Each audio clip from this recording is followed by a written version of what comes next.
मार डाला और उसके बाद वो कामिनी की गर्दन पर चढ़ गई। तुम सबको मार दूंगी, तुम सबको मैं मार दूंगी, सबको, जिस तरह से तुमने मेरी निर्दोष माँ को मारा था। अरे छोड़ो, छोड़ मुझे, माँ मुझे बचाओ, इसके नुकीले दांत मुझे चुभ रहे हैं। तुम लोगों को आज कोई नहीं बचा सकता, कोई नहीं। अरे तुम लोगों ने मेरी माँ को करंट लगाकर इसलिए मार दिया क्योंकि वो मुझे यानी एक लड़की को जन्म देने वाली थी। मेरी माँ के लाख मना करने के बाद भी तुम लोगों ने उसका टेस्ट करवाया और जब पता लगा कि मैं कोख में हूँ तो साजिश के तहत मेरी माँ को मार डाला और उसकी हत्या को दुर्घटना साबित कर दिया।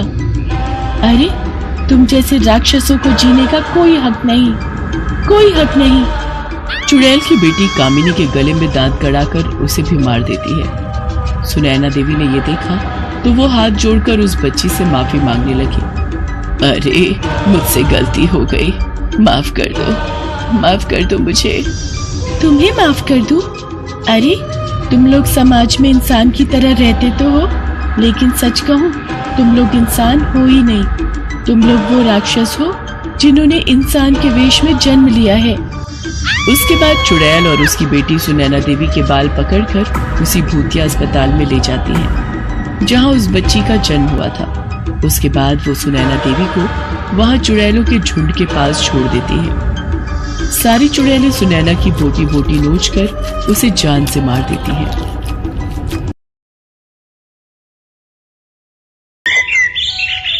ये कहानी है जमालपुर में रहने वाले राजकुमार और उसकी 7 साल की बेटी सुगंधा की। राजकुमार अपनी बेटी को जान से भी ज्यादा प्यार करता है। सुगंधा भी अपने पापा के बिना नहीं रह सकती है। हर दिन की तरह राजकुमार ऑफिस से आकर सुगंधा के साथ बालकनी में बैठा है और उससे बातें कर रहा है। वे दोनों आसमान की ओर देख रहे हैं। पापा, वो जो ऊपर आसमान में सबसे चमकीला तारा है वही माँ है ना मेरी? हाँ बेटा, वही तुम्हारी माँ है। दिव्या नाम है तुम्हारी माँ का। वो इतनी ऊपर क्या कर रही है पापा? वो रोज ये देखती है कि कहीं उसकी बेटी को कोई तकलीफ तो नहीं है, कोई उसे परेशान तो नहीं कर रहा। पर पापा, माँ तो ये काम यहाँ रहकर भी कर सकती थी ना? उसकी बातों को सुनकर राजकुमार की आंखों में आंसू आ गए, लेकिन उसने झट से पूछ लिया, पापा मैंने उन्हें कभी देखा नहीं, फिर भी उन्हें मेरी इतनी चिंता है, वो इतना प्यार क्यों करती है मुझे? माँ ऐसी ही होती है बेटा, वो रहे या ना रहे, पर कभी अपने बच्चों को अकेला नहीं छोड़ती, कभी नहीं छोड़ती, किसी भी परिस्थिति में, किसी भी हालत में।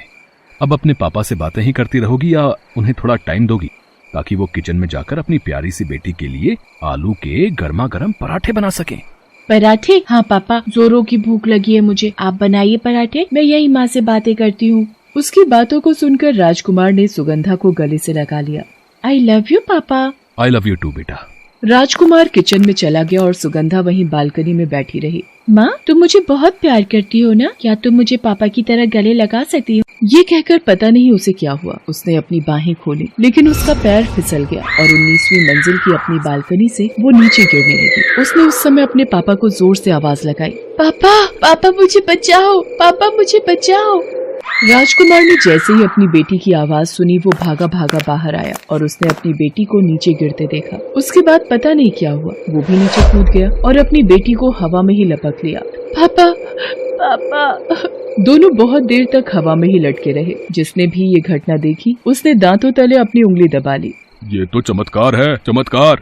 कुछ देर वो हवा में लटके रहे, फिर वो धीरे धीरे नीचे आने लगे। उन्हें ऐसा लग रहा था जैसे कोई उन्हें अपने हाथों में पकड़कर नीचे ला रहा है। सुगंधा अपने पापा को आश्चर्य से देख रही थी और राजकुमार मुस्कुराते हुए सुगंधा को देख रहा था। पूरे शहर में इस घटना की चर्चा हो रही थी। सभी बाप बेटी के इस प्यार के बारे में बातें कर रहे थे। अगले दिन, पापा आप कहते हैं कि माँ मुझे बहुत प्यार करती है, लेकिन आप गलत हैं। इस दुनिया में सबसे अधिक प्यार आप मुझे करते हैं, तभी तो अपनी जान की परवाह किए बिना आपने 19वीं मंजिल से मेरे लिए छलांग लगा दी। उसकी बातों को सुनकर राजकुमार की आंखों में आंसू आ गए और वो अपनी बेटी से पुरानी बात बताने लगा। आज मैं तुम्हें तुम्हारी माँ की एक बात बताता हूँ। 7 साल पहले जब सुगंधा को जन्म देने का वक्त आया, तब राजकुमार की पत्नी दिव्या के मन में अजीब सी बेचैनी उठ रही। वो बार बार अपने पति से कहती, राजकुमार पता नहीं आजकल मेरे मन में एक डर सा बैठ गया है। डर? कैसा डर दिव्या? मान लो डिलीवरी के समय अगर मुझे कुछ हो गया तो मैं अपने अंदर पल रही नन्ही सी जान को कैसे प्यार करूंगी? ये तुम कैसी बातें कर रही हो दिव्या? भला तुम्हें कुछ क्यों होगा? देखना, हम दोनों मिलके अपनी होने वाली संतान को प्यार देंगे, बहुत सारा प्यार। धीरे धीरे दिव्या की डिलीवरी का समय नजदीक आ गया। उसे अस्पताल में भर्ती कराया गया और उस रात डिलीवरी के समय सब कुछ गड़बड़ हो गया। वो दर्द से चीख रही थी। डॉक्टरों के चेकअप के बाद सब कुछ क्रिटिकल हो चुका था। अगर औजार के जरिए वो अपने अंदर पल रहे बच्चे को खत्म करवा सके तो मुमकिन है कि उसकी जान बचाई जा सके। ये बात सुनकर दिव्या को ऐसा लगा जैसे किसी ने अचानक ही हजारों किलो का पत्थर उसे दे मारा हो। उन 9 महीनों में उसे जिस प्यार का अनुभव हुआ था, उस अनुभव ने उसे सोचने पर मजबूर कर दिया और एक ही पल में सारा निर्णय इस आधार पर बदल गया। डॉक्टर साहब, 9 महीने तक इस बच्चे का इंतजार उसे मारने के लिए नहीं किया था। मैं माँ हूँ उसकी, मैं ये कभी नहीं कर सकती, कभी नहीं।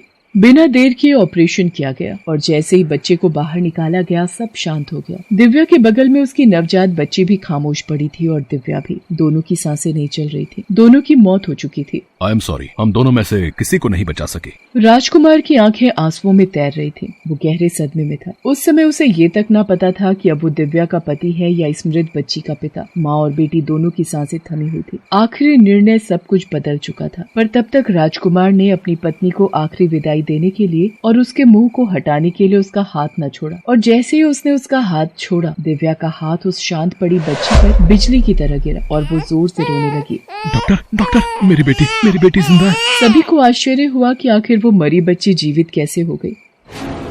पापा, मेरी माँ मुझसे इतना प्यार करती थी, वो भी बिना मुझे देखे हुए इतना बड़ा निर्णय ले लिया। हाँ बेटा, और कल जब तुम बालकनी से नीचे गिर रही थी तो भी तेरी माँ ने ही तुझे बचाया। दिव्या अपनी बच्ची को बहुत प्यार करती थी। वो हमेशा उसके आसपास ही रहती, उसे बिना बताए और बिना दिखे। उस दिन जैसे ही दिव्या नीचे गिरने लगी, उससे रहा नहीं गया। उसकी आत्मा राजकुमार के शरीर में प्रवेश कर गई और उसने उसकी जान बचा ली। इस तरह तेरी माँ ने फिर से एक बार तुझे बचा लिया मेरी बच्ची, एक बार फिर से तुझे बचा लिया। अपने पापा की बात सुनकर दिव्या की आंखें भर आईं। वो आसमान में उस तारे की ओर देखने लगी और उसे दूर से ही गले लगा लिया। तभी सुगंधा को भी एहसास हुआ कि किसी ने उसे भी जोर से गले लगा लिया है। हेलो दोस्तों, कैसे हैं आप सब? हमारी कहानियाँ देखने के लिए हमारे चैनल को सब्सक्राइब कीजिए और हाँ, बेल आइकॉन पर क्लिक करना मत भूलिएगा।